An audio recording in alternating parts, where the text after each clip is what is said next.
Hello दोस्तों, स्वागत है आपका जी एथलीट्स में। मैं हूं प्रतीक और यह है अरुणव का road to 180 KG deadlift series का एपिसोड नंबर 4। यह स्ट्रेंथ फेज का वीक 5 है और टू बी ऑनेस्ट अब तक उसका प्रोग्रेस काफ़ी अच्छा जा रहा है डेडलिफ्ट्स में।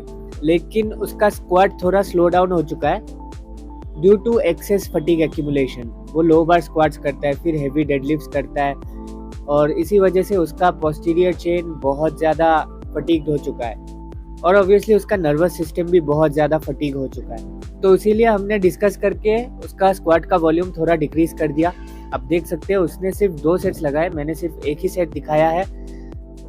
ईच सेट में उसने 3 रेप्स लगाए 108.5 केजी के साथ। नेक्स्ट वीक वो 110 केजी के साथ एक एमरेप अटेम्प्ट करने वाला है, जिसका परफॉर्मेंस ये डिटरमाइन करेगा कि पीक फेज में उसका वॉल्यूम वेट सिलेक्शन कैसा रहेगा। तो स्क्वाट खत्म होने के बाद उसे लगाना था डेडलिफ्ट। आज उसे 158 केजी के साथ एक सिंगल लेना था।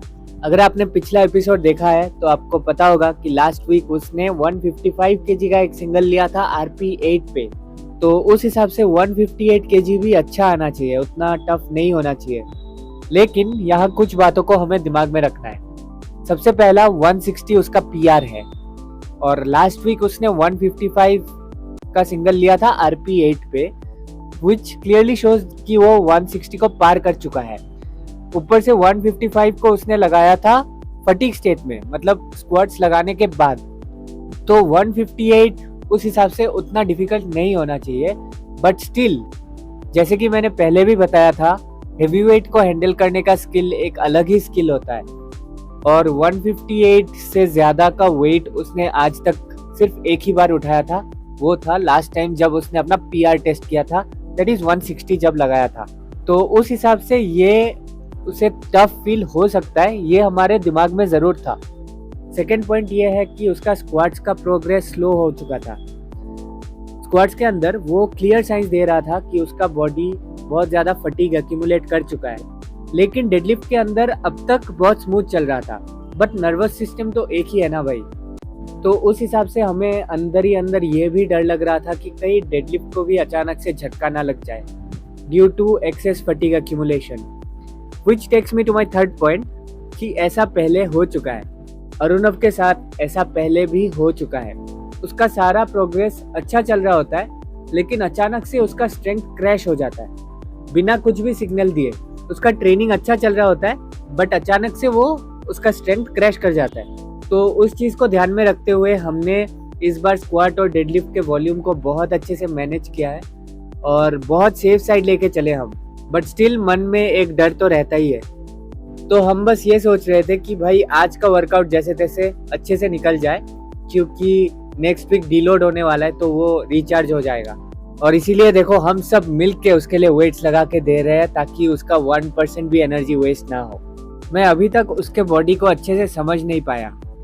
उसका स्ट्रेंथ का जो प्रोग्रेस होता है ना, वो बहुत इनकंसिस्टेंट होता है। कभी कभी बहुत अच्छा प्रोग्रेस हो रहा होता है और कभी कभी अचानक से स्लो डाउन हो जाता है।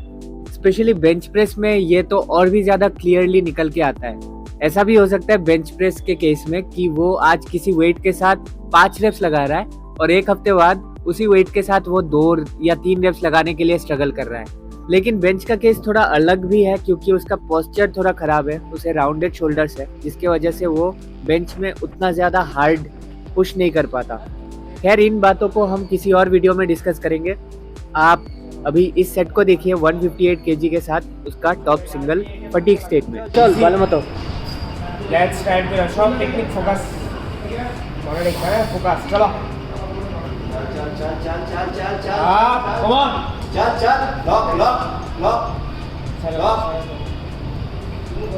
तो इस पोजीशन में मोस्ट ऑफ द टाइम्स अपने दिमाग में एक सेंस ऑफ फुलफिलमेंट रहता है, सेटिस्फेक्शन रहता है। लेकिन आज उसके दिमाग में और मेरे दिमाग में भी यही चल रहा था कि भाई क्या हो गया, इतना ज़्यादा टफ RP11। तो बात यह है कि उसने 158 को 2 बार लगाया। पहला सेट जब उसने लगाया तब भी RP10 ही आया था, लेकिन इतना ज़्यादा ग्राइंड नहीं था। RP10 था, अच्छा खासा ग्राइंड था, लेकिन इतना नहीं था।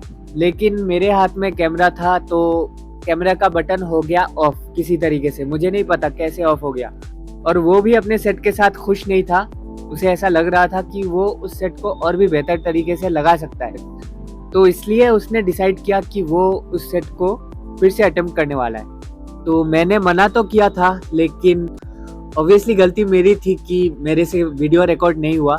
लेकिन ऐसे सिचुएशन में हेवी वेट के साथ ऐसे पंगे नहीं लेने हैं। अगर वीडियो नहीं बना तो नहीं बना, छोड़ो।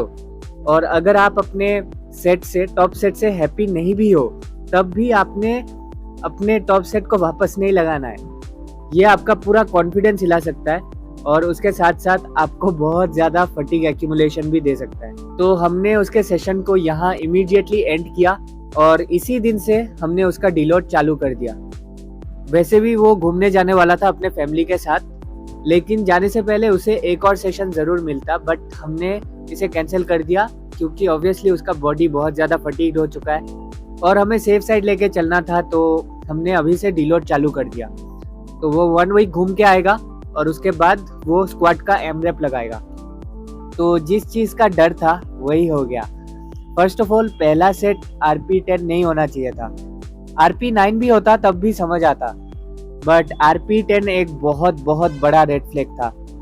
और ऊपर से उसने दूसरा सेट भी लिया जिसके अंदर ग्राइंड तो आपने देखा ही है। बट आपने उसके प्रीवियस परफॉर्मेंस को नहीं भूलना है, लास्ट वीक तक का परफॉर्मेंस। उसने 155 का सिंगल लिया था RP8 पे, 150 का ट्रिपल लिया था RP8 7.58 पे। तो उसके पास मेरे हिसाब से 170 के आसपास तक का स्ट्रेंथ तो ज़रूर है।